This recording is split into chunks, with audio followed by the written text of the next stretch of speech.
Bonjour, est-ce que vous aimez ma musique pour vous réveiller? Et cette fois-ci, j'ai les droits. YouTube ne pourra plus rien dire. Alors, bonjour, je suis Pascal Piquet, coach de réussite et aujourd'hui, je vous entraîne à croire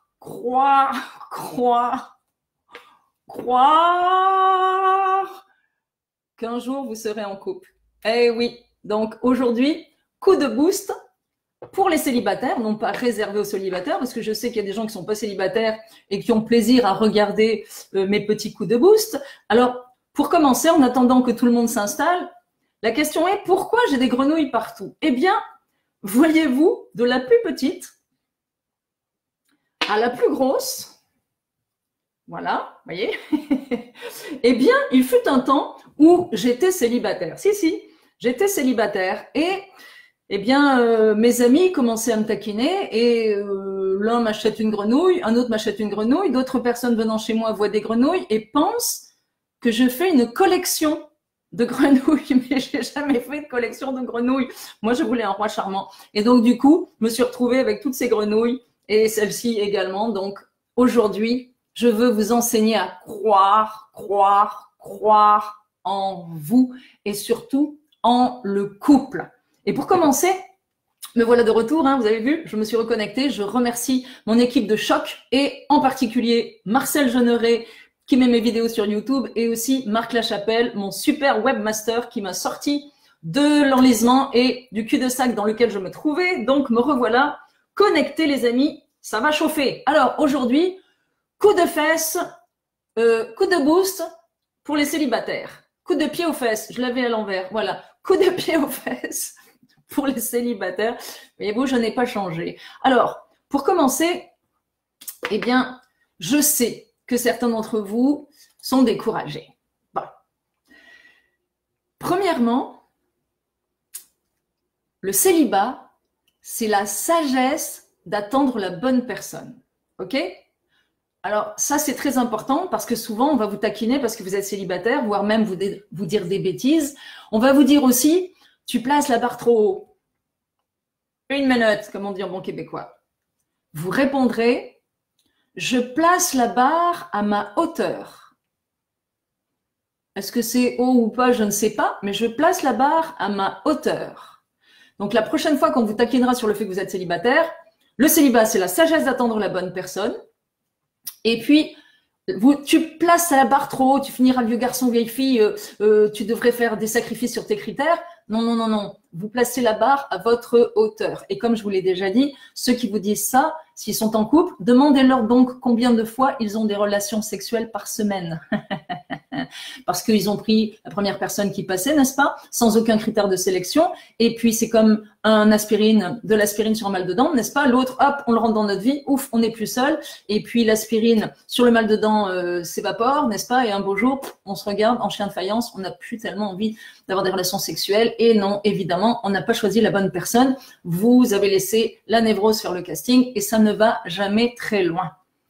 Et je salue au passage François, que j'ai eu tout à l'heure au téléphone, qui est un homme de chiffres et qui m'a dit « Mais Pascal, j'ai manipulé, manié, jonglé avec les chiffres et quand vous me dites qu'il n'y a que 2% de la population qui est équilibrée, eh bien, comment vais-je trouver la bonne personne ?» Eh bien, mon cher François, je vous l'ai répondu, ce n'est pas une question de statistiques et probabilités. Néanmoins, si vous prenez tous les célibataires, hommes ou femmes, sexe opposé ou du même sexe, de votre pays, eh bien, souhaiteriez-vous les inviter à souper? Ça ferait une grande tablée. Et puis, souhaitez-vous monter une équipe de hockey ou une équipe de foot? Laissez tomber le polyamour. Eux, ils montent des équipes de foot, mais c'est pas de l'amour, c'est de la polynévrose. Nous, on est là pour parler d'amour. Si vous voulez parler de polynévrose, c'est pas le bon rayon. Je vous propose d'aller voir quelqu'un d'autre. Moi, je parle d'amour. L'amour, le vrai. Alors, pour commencer, j'aimerais vous raconter mon histoire. Pas celle que j'ai racontée dans le syndrome de Tarzan ou ailleurs. Cette histoire, c'est simplement que je suis passée par où vous êtes passé et je vous comprends. Néanmoins, Je ne sais pas pourquoi, je n'ai jamais été découragée. En 11 ans. 11 ans, les cheveux droits sur la tête. Mais non, c'est mon histoire, 11 ans, c'est pas la vôtre. 11 ans de célibat et d'abstinence, pourquoi? Parce que broyée par une première relation avec le père de ma fille, je me fais repasser une couche avec le deuxième conjoint de 15 ans de moins que moi, boum, ça finit en drame. Et là, je me dis, oh mon Dieu, si je choisis un candidat suivant celui-là, c'est le diable ou l'antéchrist. Heureusement, je n'y crois pas. Néanmoins, je me suis dit, on met ça sur la glace et on réfléchit. Qu'est-ce qui s'est passé? Parce que évidemment, ma plus grande peur, ma grande trouille, disons le mot, ma grande trouille, c'était de retomber encore sur un névrosé. Enfin, je disais pas ça comme ça à l'époque, mais sur quelqu'un qui allait me broyer une fois de plus. Et puis, il restait plus grand-chose à broyer, voyez-vous, parce que la confiance et l'estime, pouf, terminus. Il y en avait presque plus. Alors, j'ai fait un break. Évidemment, après une rupture, surtout si ça s'est mal passé, on a plutôt envie d'arracher la tête du premier gars qui se présente, évidemment. Mais bon, ça, c'est normal. Alors, il faut attendre un petit peu. Alors, j'ai laissé passer le temps, j'ai réfléchi. J'ai beaucoup réfléchi parce que je n'avais pas une Pascale Piquet pour m'expliquer la vie, voyez-vous. Donc, j'avais très peur de cette espèce de manie des petits jeunes, n'est-ce pas? Ensuite, d'être broyé à nouveau dans une relation et de ne pas reconnaître les prédateurs, que je n'appelais pas comme ça non plus à l'époque, mais du coup, je ne voulais pas être broyé une fois de plus, sans comprendre pourquoi je l'avais été. Donc, temps de réflexion, temps mort, temps de réflexion. Je comprends que la séduction, c'est pas la bonne solution et je me remets les idées en place sans avoir rien lu, sans avoir écouté personne qui soit capable de m'expliquer ce qui se passait. Donc, du coup, je prends mon temps, j'observe mes clients parce que je suis coach entre-temps, puis j'observe mes clients et je me rends compte que, en fait, je n'ai plus envie de baiser, je n'ai plus envie de faire la sensualité, j'ai envie de faire l'amour. Eh oui. Et je me dis, à passer 40 ans, mais bon sang, quel beau projet que faire l'amour un beau jour, alors que j'avais eu des relations sexuelles et d'être avec un homme alors que j'avais connu des gros bébés névrosés. Donc, si vous êtes célibataire, on s'entend que vous n'avez pas connu l'amour encore. Voilà un beau projet pour vous. Connaître l'amour et surtout, le faire. Eh oui, c'est la beauté des choses. Donc, pour commencer, je me dis, je ne vais plus être testée, je suis chez moi, je suis tranquille. Vous allez comprendre où je m'en vais comme ça avec l'univers. Je me dis, j'arrête la compulsion des petits jeunes, ça suffit, arrête tes bêtises Pascal. Tu es au milieu de ta propriété, on est en plein mois de juillet, tu es tranquille, personne ne viendra te chercher jusque-là, tu ne seras pas testé, tu es au milieu de 90 acres, 37 hectares pour les Européens, et tu es protégé. Pas du tout, pas du tout. L'univers m'en a envoyé un de 20 ans, un athlète de natation. Vous voyez ce que je veux dire? Le six-pack, les abdos, beau garçon, ouf, bon. Eh bien, j'ai réglé ma compulsion au petit jeune. J'ai compris que ça n'avait plus de sens. Parfait. Ensuite, je me dis, je suis tranquille chez moi.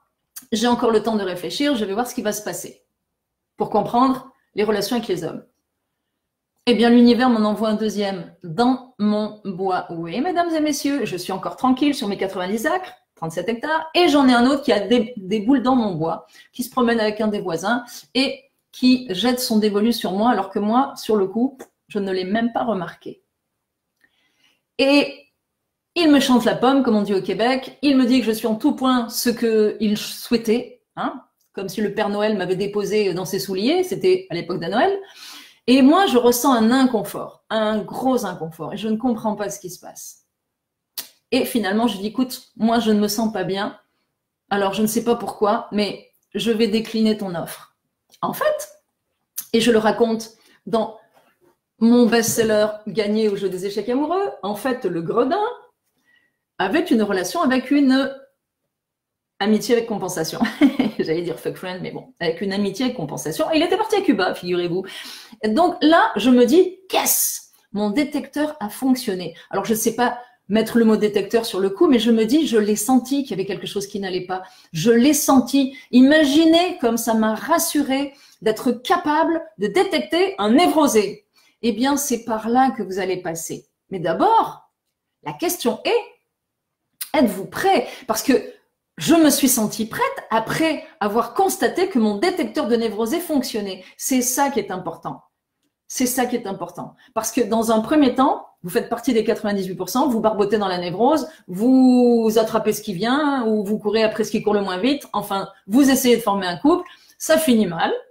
Et vous recommencez, et vous recommencez, vous recommencez. Donc, du coup, à force de vous écorcher sur les récifs, soit vous devenez un indépendant affectif. J'ai écrit une chronique qui va bientôt sortir là-dessus. Donc, soit vous devenez un indépendant affectif à force de vous broyer, soit vous continuez à vous broyer. L'indépendant affectif a quand même la meilleure stratégie, parce qu'au lieu de se laisser écraser à chaque fois, il fait un repli stratégique. Il finira peut-être vieux garçon, vieille fille, mais au moins, il arrête de se faire écorcher. Tandis que l'autre, il continue. Il se fait écorcher, il se fait écorcher, il se fait écorcher jusqu'au drame. Donc, ça, c'est les 98%, première étape. Et puis, on se dit, mais bon sang, quelque chose ne va pas, on va voir Pascal Piquet, ou on va faire une thérapie, où on ouvre les yeux, on se dit, oh là, il y a quelque chose qui fonctionne pas dans cette histoire, et du coup, on fait une démarche. Par exemple, vous venez me voir, et que se produit-il? Vous avez lu Gagner au jeu des échecs amoureux, ou peut-être le syndrome de Tarzan, ça peut être une bonne idée aussi, et là, vous vous dites, j'en ai assez de servir de proie et d'être livré en pâture à des prédateurs, je veux faire quelque chose. Bref. Deuxième étape, vous êtes capable de comprendre ce qui vous est arrivé, vous intégrez que vous attirez les prédateurs, hein, vous êtes une antilope à la patte cassée parce que votre confiance et votre estime ont été broyées dans les relations précédentes, vous attirez vous êtes l'antilope à la patte cassée qui attire le prédateur, là, vous l'avez intégré. Phew. Au moins, ça explique que c'est pas les autres qu'il faut changer, mais vous. Plus facile de vous changer vous que la planète entière. Bref, bonne nouvelle, c'est vous qu'il faut changer. Alors, vous développez votre confiance et votre estime. Et vous êtes capable de repérer les névrosés. Mais vous allez être testé, parce que l'univers est farceur. Oui, il va vous tester, parce qu'il faut que vous ayez la conviction que votre détecteur fonctionne. Donc, l'univers va vous en envoyer un névrosé, pour voir si votre détecteur fonctionne. Si il fonctionne, vous savez, bip, bip, bip, bip, bip, mais il fallait 5 critères, il en a 4. Allez hop, on va essayer de voir si ça passe. Votre détecteur a fonctionné, vous ne l'avez pas écouté. Vous êtes entré quand même dans l'histoire.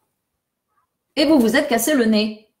Mais au moins, vous avez la possibilité de rembobiner, de comprendre où est-ce que vous avez loupé quelque chose. Vous ne l'avez pas loupé, hein. Vous avez fermé les oreilles, les yeux, et vous avez décollé. Sur votre tableau de bord, il y avait un méchant bip-bip, vous avez décollé.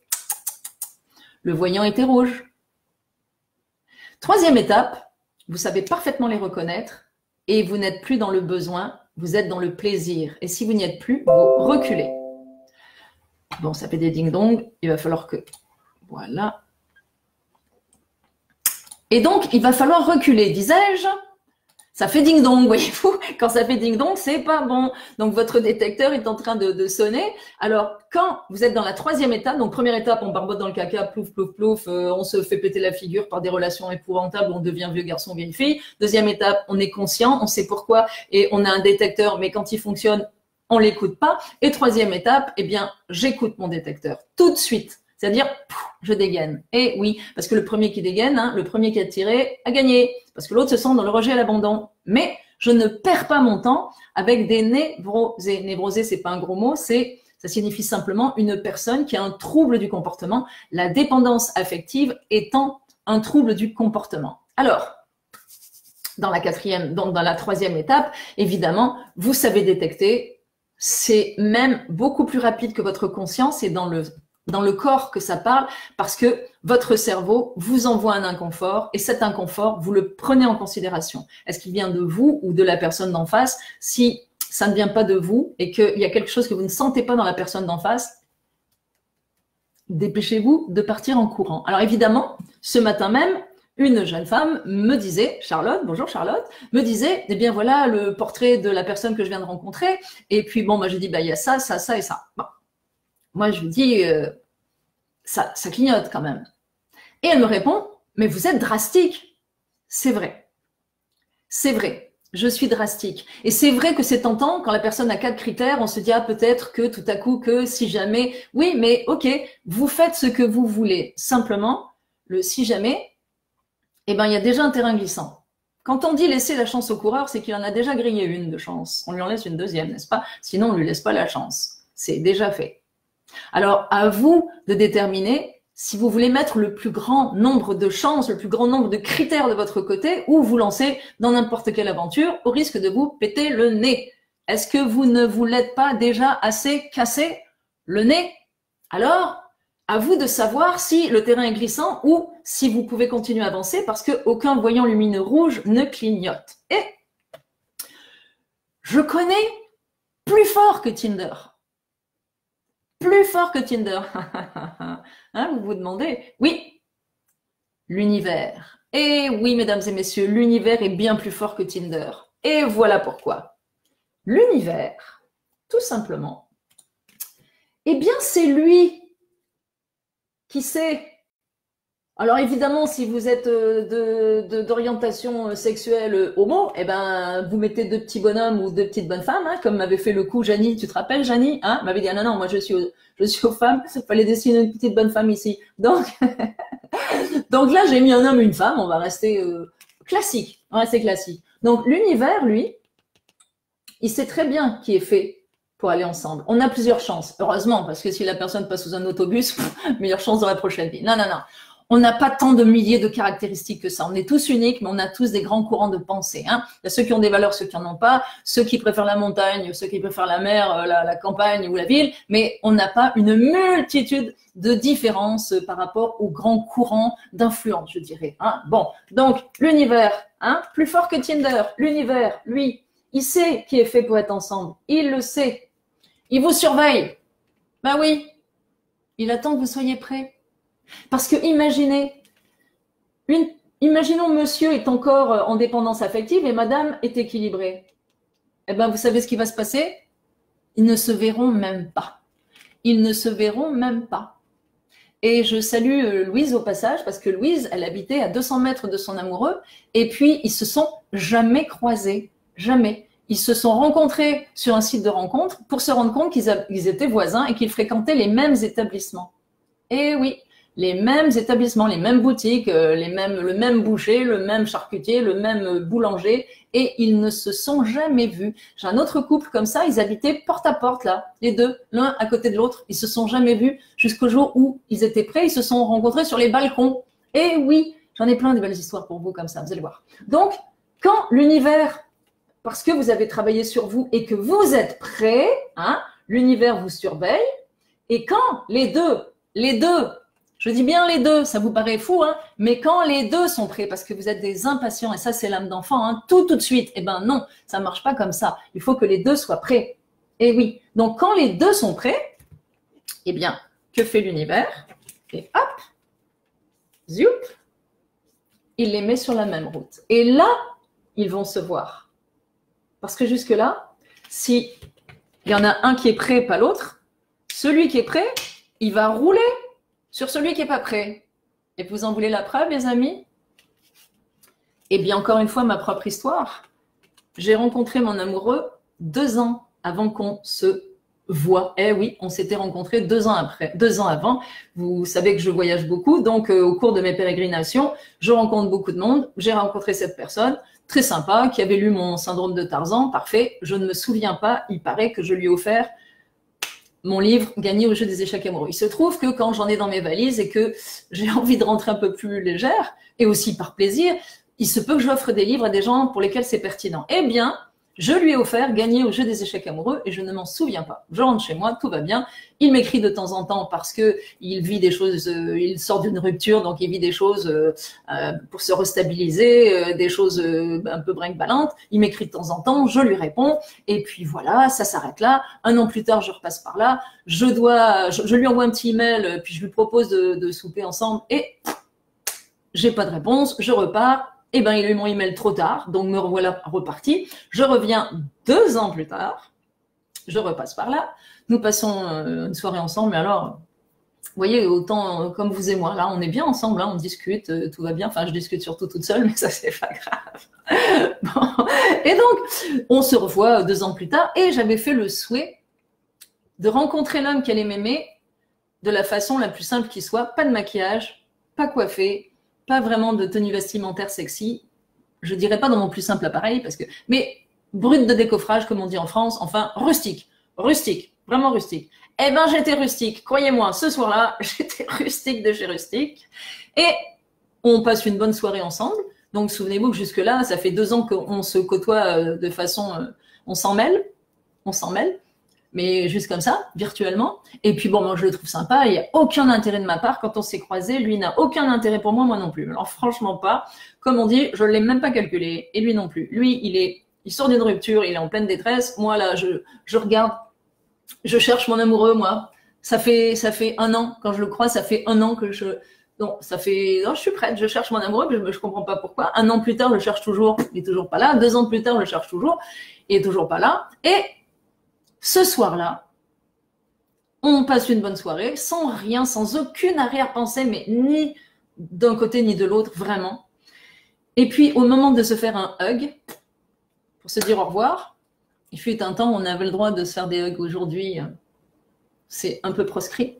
En tout cas, on se fait un hug, et là, clac, quelque chose se passe. Et oui, quelque chose se passe. Et moi, j'avais toujours dit, dès que je rencontrerai cet homme-là, je lui dirai, mais ça fait 2 ans que je t'attends, mais qu'est-ce que tu as fait sur ces 2 années-là? Eh ben, je le savais ce qu'il faisait. J'avais le nez dessus, il m'écrivait. Il était en train de se remettre d'aplomb tranquillement, il m'écrivait. Et quand il était découragé de rencontrer la bonne personne, moi, je lui répondais, mais oui, tu vas voir, tu es un homme formidable, tu vas rencontrer une femme formidable. Imaginez, je ne savais même pas que je parlais de moi. Donc, vous comprenez que l'univers m'a testé une fois qu'un petit jeune qui m'a envoyé droit chez moi, hein, quand j'avais cette compulsion-là, je l'ai réglé. Une deuxième fois en m'envoyant, comme on dit au Québec, un deux de pique, un gars qui n'était pas du tout éligible, mais qui m'a testé. J'étais très fière de moi, je l'ai rejeté et puis je me suis rendu compte que mon détecteur fonctionnait. Alléluia, il n'y en a plus aucun qui m'a approché à partir de là. Et le troisième est arrivé, mais 2 ans après. Il a mis 2 ans à être prêt, alors que moi, j'étais prête depuis plus longtemps que lui. Et j'ai attendu pendant 11 ans parce que, souvenez-vous, j'avais à remettre les choses en place parce que personne ne pouvait m'aider. Mais pendant 11 ans, j'en ai entendu des taquineries. Si j'avais touché $1 chaque fois que j'ai entendu « Ah ben Pascal, on sera à la maison de retraite, qu'on cherchera encore, tu seras sur le balcon, puis tu l'attendras encore. » J'ai entendu toutes sortes de choses, plus ou moins gentilles, mais mes amis me taquinaient. C'est pour ça que je me suis retrouvée avec une collection de grenouilles.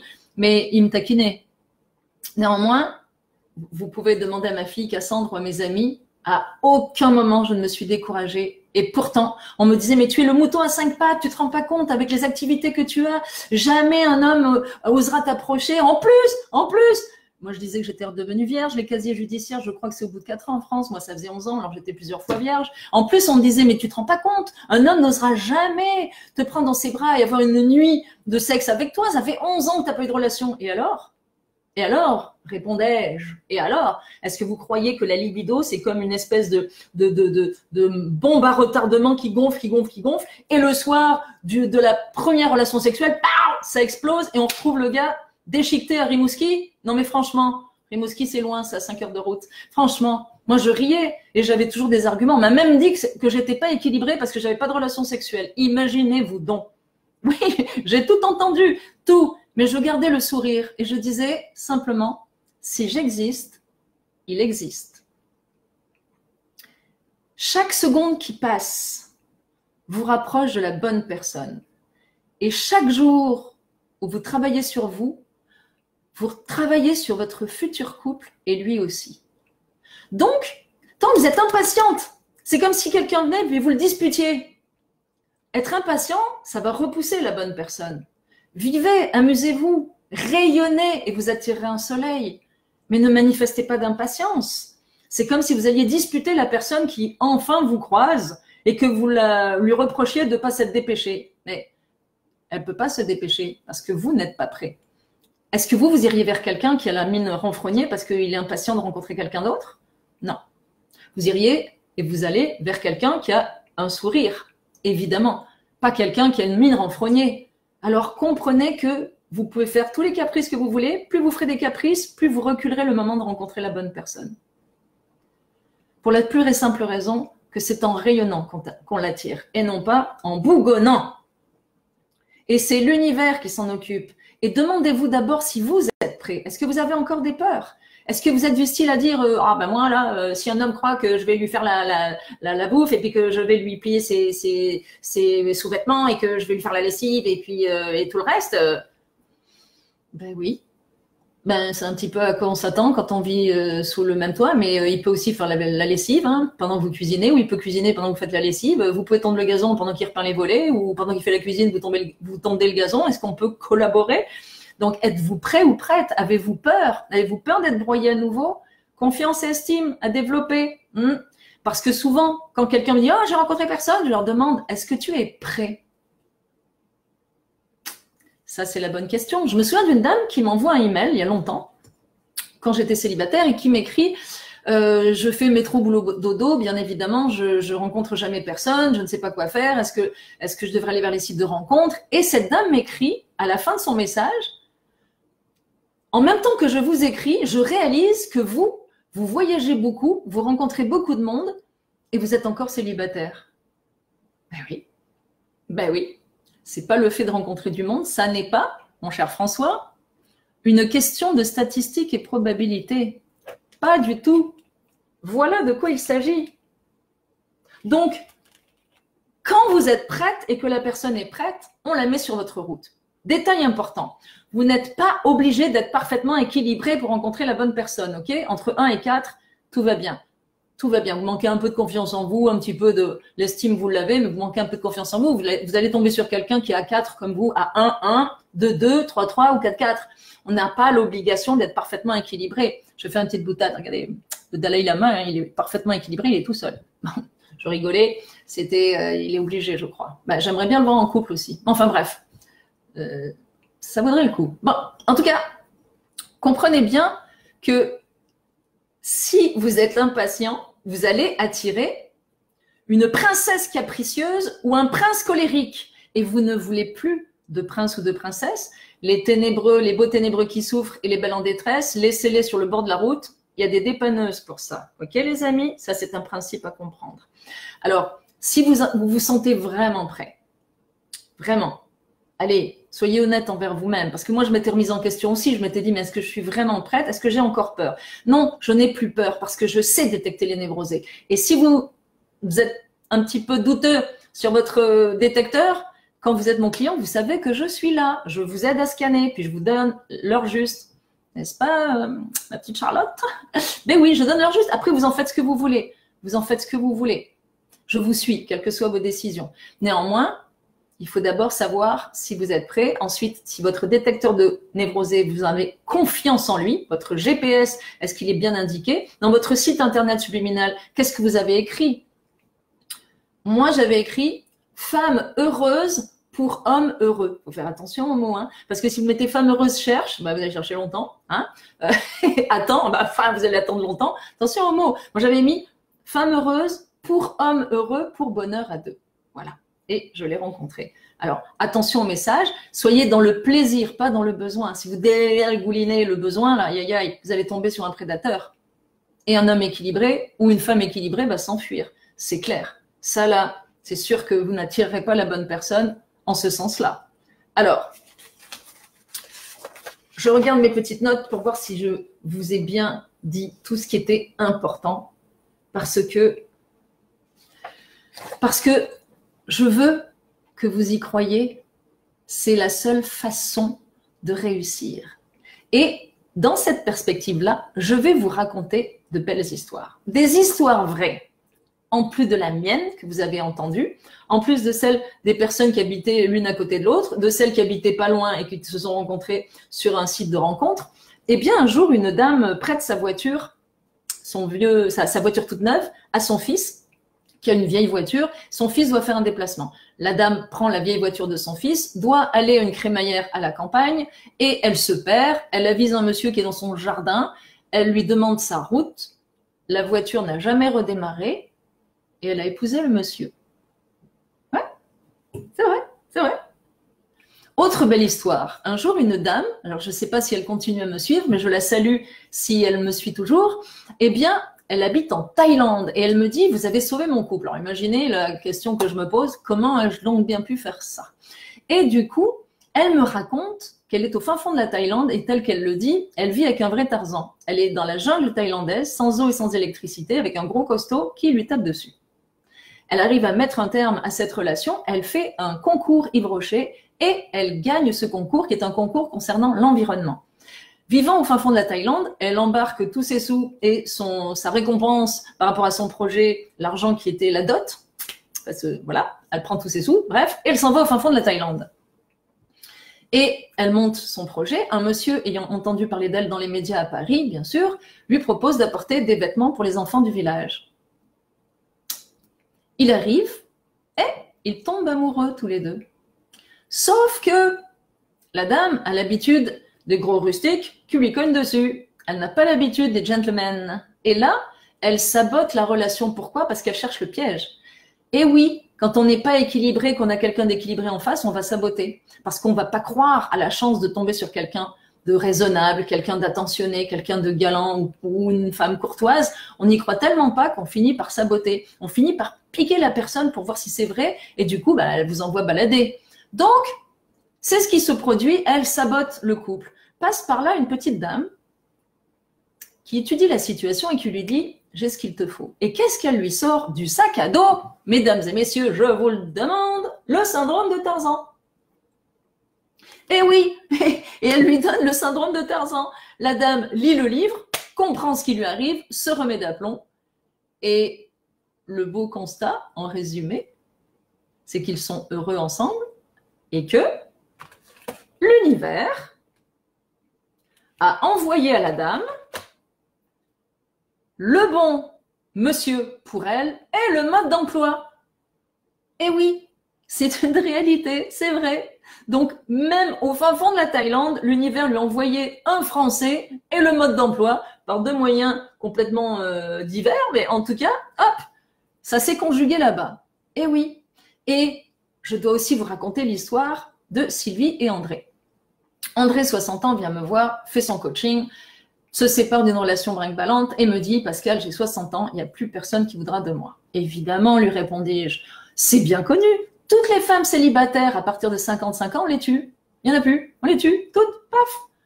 Et oui, et après, il y a la fausse croyance. Oui, mais tu comprends, toutes les femmes bien ou tous les hommes bien, c'est ce que vous me sortez, hein, ils sont pris. Ah ben non, regarde, toi, tu ne l'es pas. Donc, c'est pas vrai. C'est pas vrai. Donc, ce cher André, à chaque fois, je lui remonte le moral en lui disant « Tu ne l'as pas rencontrée parce qu'elle n'est pas prête. » Va démontrer le contraire. J'ai raison, elle n'est pas prête. 6 mois se passent, chaque fois que je croise André, Pascal, t'es sûr? Je comprends que ce soit difficile d'y croire, je le comprends, vous l'avez jamais vécu, vous l'avez vécu à travers les autres, mais vous vous demandez si vous y avez droit. C'est normal que ce soit compliqué pour vous d'y croire. Mais il faut y croire, il n'y a pas d'autre solution. Donc, André, sporadiquement, me demande « Alors Pascal, tu crois que… » Et je lui réponds systématiquement « Elle n'est pas prête. » 6 mois plus tard, je reçois Sylvie. Sylvie fait son coaching, puis il y a longtemps qu'elle avait mis un terme à une relation, puis que c'était très clair dans sa tête, elle voulait juste nettoyer devant sa porte pour faire la place à l'homme qui la rendrait heureuse et avec lequel elle serait heureuse aussi, à son roi. Et puis, quelques temps plus tard, je me souviens, c'était au mois de juin, je fais un 5 à 7 à Montréal. Et à ce 5 à 7, devinez ce qu'il s'est passé. Sylvie a croisé André.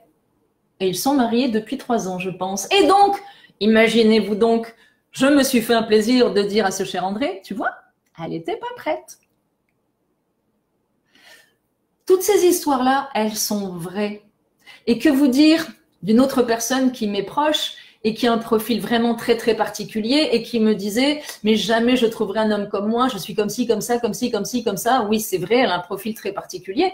Et moi, systématiquement, je lui répondais « et donne-moi une seule bonne raison de ne pas rencontrer cette personne. Est-ce que tu crois vraiment que tu es un modèle unique comme moi ?» On me l'avait dit fut un temps que j'étais un mouton à 5 pattes et qu'il n'y aurait aucun homme qui me conviendrait sur cette planète. Donc, je lui servais la même soupe. Je lui disais « mais franchement, pourquoi est-ce qu'il n'y aurait pas un homme pour toi? Donne-moi une seule bonne raison. Une. » Elle l'a rencontré, mais le plus fort, c'est que lui aussi, il habitait à 200 mètres de chez elle. Ils ne s'étaient jamais croisés. Donc, si vous avez les yeux bouchés par la névrose, vous ne verrez pas les hommes équilibrés et eux ne vous verront pas non plus. C'est pareil, vous ne verrez pas les femmes équilibrées et elles ne vous regarderont pas non plus. C'est l'exercice qu'on fait en coaching. Hein, vous vous rappelez les amis, quand on a travaillé sur soi, candidature rejetée, candidature rejetée, candidature rejetée, n'est-ce pas? Parce que tout de suite, vous les reniflez et vous voyez très bien toutes les vices de forme qu'il y a dans le contrat et vous partez en courant. Mais parce que là, vous savez ouvrir les yeux. Alors, c'est important d'ouvrir les yeux. C'est la priorité. Et il faut les ouvrir avec absolument les bonnes informations qui vont vous servir à détecter. Et toutes ces fausses croyances que l'amour c'est pour les autres, que après c'est difficile de rencontrer quelqu'un. Combien de fois je l'ai entendu, c'est difficile de rencontrer quelqu'un. Après il faut tout recommencer, il faut apprendre à connaître la personne. Mais bon sang, on dirait que c'est une punition. Mais quel plaisir de faire des activités avec la personne, d'avoir le cœur qui bat, le premier frisson, de se dire quand est-ce qu'il va m'embrasser. C'est mieux que ce soit lui qui embrasse plutôt qu'elle, hein, pour commencer. Donc quand est-ce qu'il va m'embrasser, et puis apprendre à connaître la personne, faire des activités, avoir des sentiments de plus en plus présents, et puis premier baiser, puis après première relation sexuelle. On se connaît de plus en plus, on fait l'amour. Bon, qu'est-ce qu'il y a de difficile là-dedans, franchement? Est-ce que c'est une torture? Surtout quand c'est la bonne personne. Alors, c'est sûr que ça fout la trouille parce que c'est facile. Et oui, la communication se fait facilement à partir du moment où vous êtes équilibré. Si vous êtes encore dans vos névroses, les dents qui sortent et les ongles qui sortent aussi, mesdames, c'est sûr que ça marchera pas. Et souvenez-vous, c'est à l'homme de faire les premiers pas. J'y tiens. Oui, oui.